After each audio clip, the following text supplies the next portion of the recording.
Democratic lawmakers unveiled a new economic recovery plan on Thursday. It's called the Thrive Agenda. The resolution was designed to tackle what Senate Minority Leader Chuck Schumer called a, quote, collision of crises. That includes mass unemployment, racial injustice, the pandemic, and climate change. If anyone needed any proof of how disastrously and quickly climate change is affecting our globe, look out west. Right now, millions of Americans are witnessing climate change in the ash and orange skies outside their windows. These catastrophic events have instigated and exacerbated climate change, and they're not new, nor is the upheaval that they cause that disproportionately affects the most vulnerable of communities. God willing, I become majority leader next year. You can be sure we'll make it a top priority to pass a just, economic, renewable bill following the principles of Thrive to confront climate change, economic inequality, and racial justice. Congresswoman Deb Haaland introduced the act in the House, and she joins me now. She's a Democrat representing New Mexico's 1st District. Congresswoman, it's great to have you with us. So the Thrive Agenda aims to tackle climate change. I'm so interested in jumping right into this with you. So you're tackling climate change, racial injustice, economic inequality, the pandemic all together. Let's be direct, Congresswoman. Congressional Republicans and Democrats can't even agree on an amount to give out to Americans who are suffering from unemployment right now. What hope does the Thrive Agenda actually have in the current Congress? Thank you so much, Lana. I could have saved that until now. So look, one of the things that Leader Schumer said in his remarks today was when he is majority leader after, next year, that this is absolutely something that he is going to move forward. And yes, the collision of crises, overlapping crises, the Thrive Agenda, it presents a bold economic renewal plan that puts millions of people back to work in a more just, healthy, and equitable society. This pandemic has highlighted the disparities in so many communities across our country.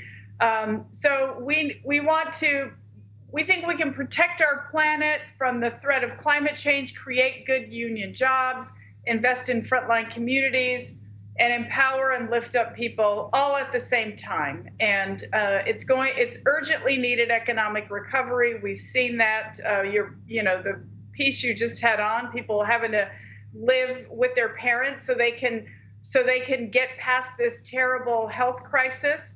And so I just feel very strongly that our Thrive resolution, it'll lay the groundwork to create millions of good, safe jobs with access to unions. We want folks to be able to have the pay, a living wage, and the benefits that they deserve so they can support their families and move forward in a new, really great economy. But I guess I want to be clear on this, Congresswoman. Are you expecting that you will get any support from Republicans, or does this plan solely hinge on the idea that Democrats will win control of the Senate, maintain control of the House, and possibly necessarily really get control of the White House as well? So let me put it this way. Right now, we can't afford not to act. We can't afford not to do anything. We have to be, we would love for Republicans to join this bill, of course. And I've spent my term so far, almost 2 years, working across the aisle to pass bipartisan legislation, and we've done a lot of that. It'd be wonderful if some Republicans joined us on this Thrive Agenda. I think there are Republicans in districts right now who are experiencing this healthcare crisis that exacerbates the economic crisis, that exacerbates, so many other things. And so I have to believe that they could see the value in a Thrive Agenda as well. This isn't going to stop us from reaching across the aisle, talking to our to our colleagues about the Thrive agenda, and I think it's a win situation for everyone in this country. I like your optimism. I don't imagine that there's a lot of Republicans lining up to be co-sponsors, but I like the optimism. Let's talk about part of the agenda. A big part of it is investing in underserved communities. I know you've dedicated your time and your career to that issue. Talk to us a little bit more about the significance of this for you. Sure. Well, part of the Thrive resolution is to invest in Black, Brown, and Indigenous communities to build power and counteract racial and gender injustice. Part of that is, strengthening and healing the government-to-government relationship with sovereign Indian nations. Right now, of course, the federal government has a trust responsibility to Indian tribes. It's always a struggle. I mean, even during this pandemic, it was difficult to get funding to tribes when you have an administration that doesn't believe that they should have funding. What we'd like to do is, from the ground up, make sure that we are thinking about the earth first, that we can ensure that workers have fairness. In communities that have been ravaged by economic and environmental crises, that we are paying attention to those communities, that we are investing in those communities, and that folks who live there have the opportunities for the jobs that will build those communities back up. It's reinvesting in public institutions that enable workers and communities to thrive. And look, we have a broad coalition of support all over the country. In fact, today at our press conference, folks were streamed in from all over the country talking about how they support this: the Sunrise Movement, the Sierra Club, Movement for Black Lives, Working Families Party. There are people all over the country who see the value in the Thrive Act. So we expect to get a tremendous amount of support for it. And I mean, look, we always have to be optimistic. We always have to be positive. If you have to have hope in this job, and I absolutely do. Well, Native American communities have been especially affected by the coronavirus. And I don't think that we've heard as much about those communities struggling and fighting the pandemic. Why do you believe that is? And how can the government actually help in a greater way your community? Sure. Well, yes. New Mexico, I'll just use New Mexico for an example. We're about 11% of the population, and at one time we were over 50% of the positive COVID cases. It's because Indian country lacks infrastructure. I mean, there are some communities who don't have running water, or their water's polluted. And when you are in a respiratory disease where you're having to wash your hands all the time, that's a difficult thing to achieve when you don't have running water. I've talked to Indian tribes, governmental systems who are still on dial-up because they don't have broadband internet service. Kids who are all huddling, Native kids are all huddling around the outside of a library just to get internet service so they can do their homework. These are foundational things that everybody should have access to. In 2020, every community should have access to communication. And right now, looking at the lack of broadband internet service in Indian country, think of perhaps the folks who live 80, 90, 100 miles away from a hospital or clinic could be using telehealth to get past this terrible health crisis.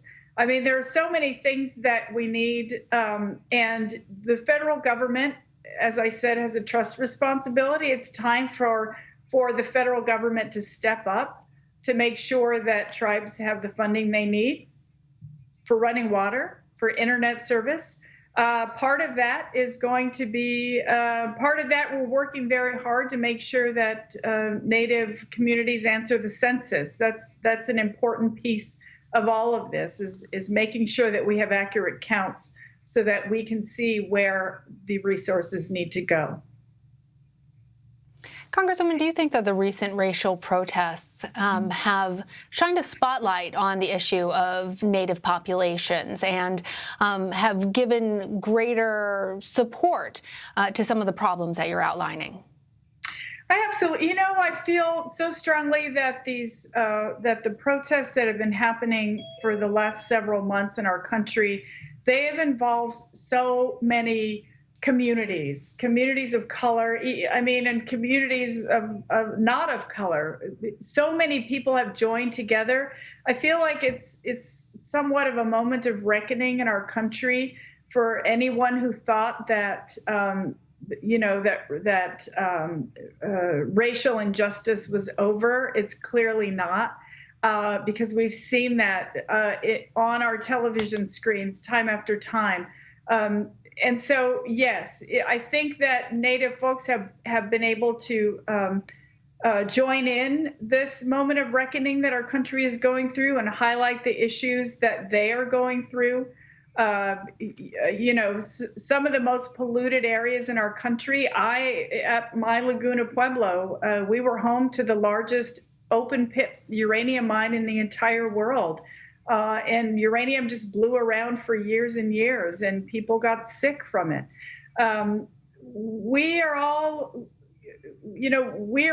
working, I think, at this point together to make sure that we can acknowledge these issues so that we can heal ourselves, that we can move forward in a better America. And that's absolutely what I am working every single day for. And that's actually what our Thrive resolution is about. Before I let you go, Congresswoman, I just want to touch on the new book by legendary journalist Bob Woodward.